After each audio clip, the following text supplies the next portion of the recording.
Men, meron akong device. Pag pinindot mo siya mag-play. Kaya nag-play na ngayon siya. Okay siya, men. May dala rin akong beer. Solo baliwin na. Huwag kayo maulit. Minsan lang ako magsalo eh.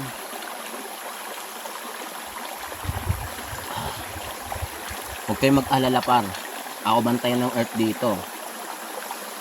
Walang makakalusot na kalat sa akin ngayon, di ba? Ang sarap lang mag-isa eh, no? Sobrang sarap. Ang dami kong napagdaanan par. Kwento ko sa inyo yung first time kong pumunta ng Baguio.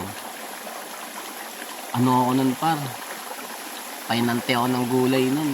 Kasi di ba sa SM may mga gulay. Tinanong ko ngayon, te, saan galing ang gulay niyo? Fresh from Baguio. Baguio? Galing ah. Siyempre, nagkaroon ako ng idea ngayon. Kailangan ko maging pahinante para mapunta sa Baguio. Nag-apply ako ngayon par, pahinante ng gulay. Sa Caloocan. Yan. Malapit sa Araneta Avenue, yung kanto dyan. Sa Live Green kami par. Ang dami ko rin naging tropa dyan. Sa, alimutan ko ng lugar na yun eh. Pero ang dami ko naging tropa dyan par. Ano ako dyan? 6 na buwan. Eto na, syempre. Jeff, schedule ninyo sa Baguio, Webes ng madaling araw, mga launa. Dapat nakalarga na kami yan. Eto na, syempre first time ko, di ako makatulog, alas 12, Baguio ako, launa na, malapit na. Sige, di ka pa matutulog ha. Pumunta na kami ngayon, pinaandar na yung truck. Ang laki ng truck namin par, 10 pallets, mga ganun. Tangin na ayos ah. Kung punuin natin to, syempre handa na ako nun, tangin na nga ito. Ano ako eh, mandirigma ako ng earth eh. Pumunta ako doon par, nakasando lang ako. Nagulat yung driver, ano, yan na yan. Sir, sila balot na balot. Jacket na jacket. Ang sir na, ang init-init eh. Ngayon dito mainit, gumagalan. Mamaya, di na mainit. Siyempre tiwala ako sa sarili ko. First time ko. Karting kami dun para umaga, mga alas 5 ata. Ang lamig, puta, sobrang lamig. Grabe, puta kayo, lamig ako dito.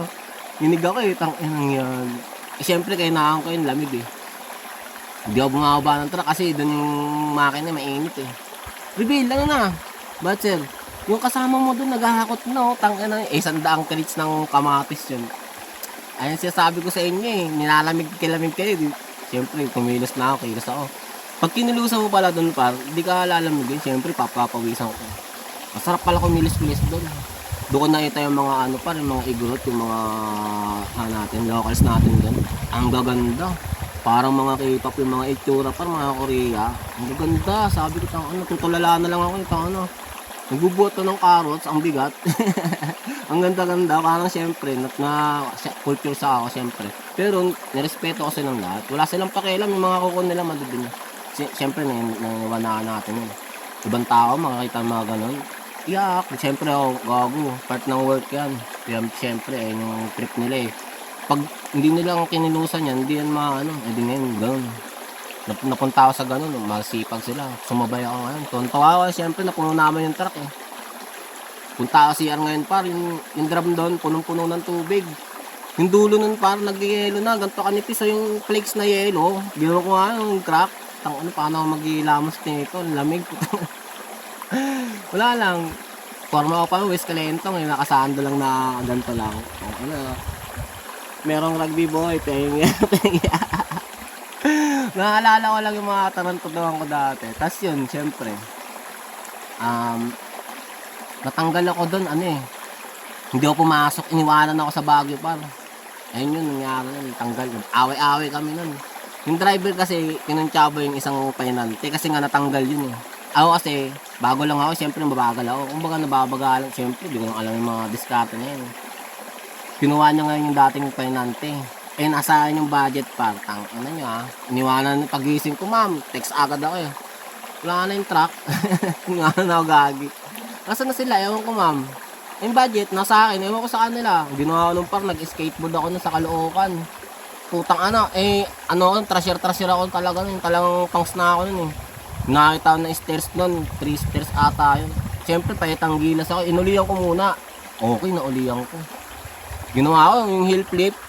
Talagang titira ko yun sa street eh. Putan, natapilo ako par. Putan, lobo yung ganito ko. Sa Araneta Ave nangyari yun eh. Sartalo ako eh. Uwi ako sa office, pilay-pilay ako eh.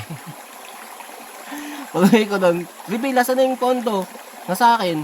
Andyan sa ano ko, iniwanan ko. Taka na yun, sila nag-iwan dyan eh. Kaya nga ano eh, di ba?